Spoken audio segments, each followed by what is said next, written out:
Brothers and sisters, there are stories that the world forgets, and souls the world overlooks. But heaven never forgets. One of those souls was a woman named Natuzza Evolo. She never went to school. She never learned to read or write.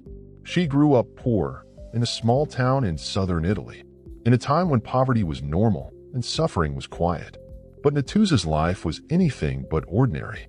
From a young age, she began experiencing things that had no explanation. She saw souls. She spoke with angels. She received visits from the Virgin Mary. And every Good Friday, she would physically relive the Passion of Christ. In her body, in her blood, in her spirit. This was no performance. No exaggeration. It was real. Doctors saw it. Machines recorded it. And thousands of witnesses stood in awe of what they couldn't explain. What made Natuzza so extraordinary was not just what happened to her, but how she lived it. With humility, with silence, with love. She didn't ask for fame. She didn't write books or give lectures. She simply offered her suffering, like a hidden flame, burning quietly for the salvation of others. And in that silence, God revealed things to her that shocked even the most educated. Things about the crucifixion of Jesus and the secrets held within the Shroud of Turin. Secrets she could never have known on her own. This is not just her story. This is a sign, a reminder that heaven still speaks through the simple, and that love still leaves marks on the souls who are willing to carry it. Every year during Holy Week, while the world went about its traditions, Natuzza entered into something far deeper. She didn't act. She didn't imagine. She suffered. And she did so in perfect union with Christ. Her hands would split open, as if pierced by nails. Blood would flow from her feet. Her side would open, as if struck by a Roman spear.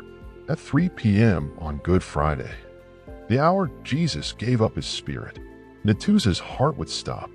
Doctors stood frozen. Machines went silent. Then, moments later, her heart would beat again, as if God himself was reviving her. But this wasn't a one-time miracle. It happened again and again. Every Holy Week, eyewitnesses described crosses forming on her skin, words, phrases, even crowns of thorns, and not randomly, but precisely where the body of Jesus had suffered during his passion. One nurse said, "I saw her chest marked with a heart, crowned with thorns, bleeding from the center. And yet she smiled, not with joy, but with peace. She wasn't performing for anyone. She was simply living the passion." And when asked why she endured such pain, she would respond quietly, "It's not punishment. It's love. I suffer because he suffered for me." Imagine that. A woman who couldn't read the Gospels, yet lived them in her body, with greater depth than any scholar. And it wasn't just stigmata. Her sufferings would align to the minute with the events of Holy Week, from Holy Thursday to the resurrection. Her body followed Christ's timeline. This wasn't hysteria. This was mystical participation. And every wound she bore wasn't for show, but for redemption. For the world, for souls in need, for those who had forgotten what love on a cross really looks like. She never learned to read, never held a pen to write, and yet her blood did both. During Holy Week, as Natuzza relived the Passion of Christ, something happened that stunned scientists and left theologians speechless. Words began to appear on her skin, on cloth, on bed sheets, on handkerchiefs, but not just random scribbles. Sacred words, Latin, Greek, French, Hebrew, phrases from Scripture, prayers, crosses, hearts, entire sentences written in blood. No ink, no brush, no human explanation. Doctors examined them. Scientists ran tests. And every time they reached the same conclusion. It's real blood. Human blood. But we don't know how it's writing. Some called it hemography, a phenomenon with no rational cause, no instruments, no hands moving, just the appearance, as if something or someone was speaking through her suffering. One doctor said, "We watched the cloth. First, nothing. Then slowly, letters began forming, from the center outward. Always in blood, always precise. She would never see the words. She couldn't read them.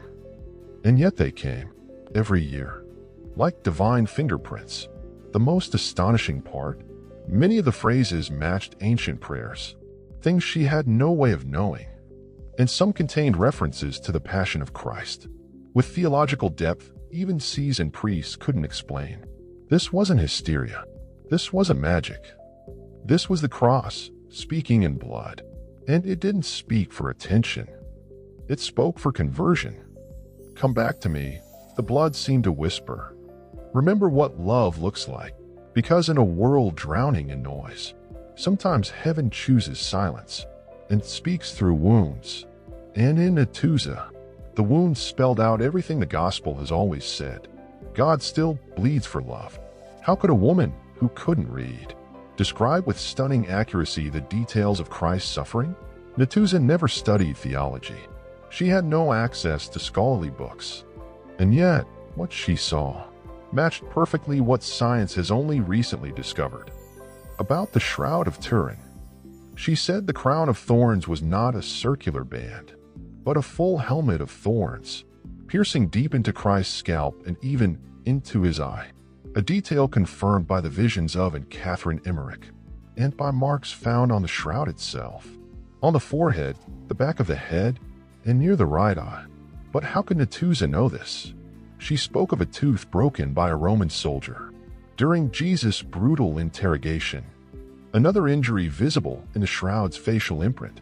She said Jesus did not carry the entire cross, but only the horizontal beam, the patibulum, because the vertical post was already standing on Golgotha. That, too, is confirmed by archaeology. That's how the Romans did it. But again, Natuzza never studied history. She didn't even know how to write her name. And yet her words matched facts uncovered by scientists, historians, and medical examiners, years after her visions had already been recorded. When asked how she knew, she answered softly, "I didn't know. Heaven showed me." It's easy to doubt, harder to explain. But these revelations weren't just intellectual marvels. They were intimate wounds, born out of mystical union. Her visions were not dry facts. They were living experiences, moments she relived in her body, with precision, pain, and love. And each vision echoed what the shroud silently declares. The passion was real, the suffering was brutal, and the love was infinite. In Natuzza, the image on the linen took on flesh once more, not to prove a theory, but to call the soul back to the face of Christ. Natuzza didn't only see the wounds of Christ, she also saw the wounds of the soul.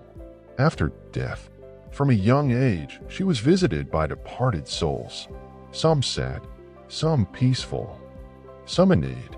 They didn't appear to frighten, nor to fascinate. They came, simply, to ask for prayer. These souls would say things like, "Tell my family to offer a Massachusetts.